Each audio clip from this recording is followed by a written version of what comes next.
Assalamualaikum warahmatullahi wabarakatuh. Selamat pagi Bapak atau Ibu dosen dan teman-teman sekalian.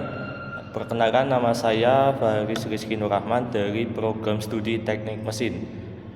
Pada kesempatan ini saya akan mempresentasikan materi tentang gaya kepemimpinan dalam konteks keinsinyuran berdasarkan teori Peter G. Nordhaus. Nah, teman-teman, apakah tahu yang dimaksud dengan kepemimpinan? Menurut Nordhaus, kepemimpinan adalah proses di mana seseorang memengaruhi sekelompok orang untuk mencapai tujuan bersama, yang artinya kepemimpinan bukan hanya soal jabatan, tetapi bagaimana seseorang mampu mengarahkan, memotivasi, dan bekerja sama dengan tim.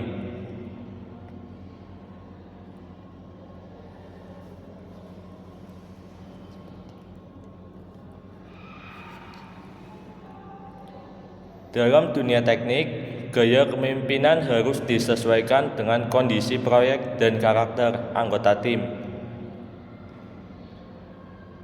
4 gaya kepemimpinan, yaitu yang pertama, secara umum terdapat 4 gaya kepemimpinan utama, yaitu 1. Transformational leadership yang berfokus pada inspirasi dan perubahan. 2. Transaksional leadership yang berfokus pada target, aturan, serta pemberian penghargaan. 3. Ada servant leadership yang mengutamakan pelayanan kepada anggota tim. Dan yang terakhir atau keempat, adaptive leadership yang menekankan kemampuan beradaptasi terhadap perubahan. Masing-masing gaya memiliki kelebihan sesuai situasi yang dihadapinya. Jadi dari keempat itu gaya pemimpinan itu berbeda-beda. Selanjutnya ada transformational leadership. Gaya kepemimpinan transformasional bertujuan menginspirasi anggota tim agar bekerja melampaui target. Pemimpin menjadi teladan, memiliki visi yang jelas, mendorong inovasi, serta membimbing setiap anggota tim sesuai potensinya. Contohnya yaitu manajer proyek pembangunan jembatan yang mampu memotivasi tim untuk menyelesaikan proyek lebih cepat dengan tepat menjaga kualitas. Selanjutnya ada transaksional leadership. Kepemimpinan transaksional menekankan aturan, target, dan penghargaan. Jika target tercapai, anggota tim mendapatkan reward, sedangkan jika tidak tercapai, akan diberikan evaluasi atau tindakan korektif. Gaya ini sangat cocok diterapkan pada lingkungan produksi atau manufaktur yang membutuhkan disiplin dan konsistensi yang tinggi. Selanjutnya, perbandingan transformasional dan transaksional. Transformasional lebih menekankan visi jangka panjang, inovasi, dan motivasi dari dalam diri anggota tim.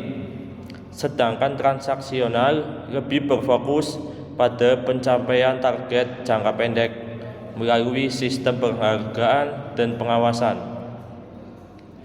Dalam praktiknya seorang pemimpin teknik sebaiknya mampu mengkombinasikan keduanya sesuai kebutuhan proyek.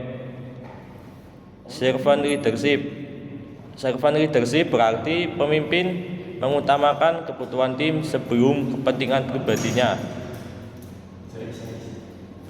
Pemimpin berperan sebagai pendukung yang memastikan anggota tim memiliki fasilitas, keselamatan, dan kesempatan berkembang. Contohnya adalah seseorang HSE manager yang memastikan seluruh prosedur keselamatan telah dipenuhi sebelum pekerjaan dimulai. Selanjutnya ada adaptive leadership. Adaptive leadership digunakan ketika organisasi menghadapi perubahan besar yang belum memiliki solusi pasti. Pemimpin harus mampu mengajak tim belajar, beradaptasi, dan mencari solusi baru. Contohnya, ketika sebuah pabrik beralih dari mesin konvensional ke sistem CNC, seluruh tim perlu meningkatkan kemampuan agar mampu mengikuti perkembangan teknologi. Kapan gaya kepemimpinan digunakan? Setiap gaya kepemimpinan memiliki kondisi yang paling sesuai.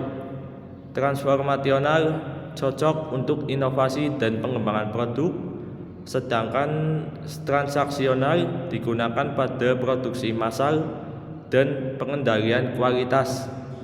Servan efektif ketika tim membutuhkan dukungan dan perhatian, sedangkan adaptif tepat digunakan saat organisasi menghadapi perubahan teknologi atau tantangan baru. Penerapan dalam proyek teknik mesin, setiap tahap membutuhkan gaya kepemimpinan yang berbeda. Pada tahap inisiasi digunakan gaya transformasional untuk membangun visi. Tahap perencanaan dan monitoring lebih cocok menggunakan transaksional agar target tercapai. Saat pelaksanaan, servant leadership membantu menjaga semangat dan kebutuhan tim. Sedangkan pada tahap evaluasi dan penutupan digunakannya yaitu adaptive leadership agar organisasi dapat belajar dan berkembang untuk proyek berikutnya. Dan yang terakhir ada kesimpulan. Sebagai kesimpulan, tidak ada satu gaya kepemimpinan yang paling baik untuk semua kondisi. Pemimpin yang efektif adalah pemimpin yang mampu memilih dan mengombinasikan gaya kepemimpinan sesuai situasi, tujuan proyek, dan kebutuhan tim. Demikian proyek teknik.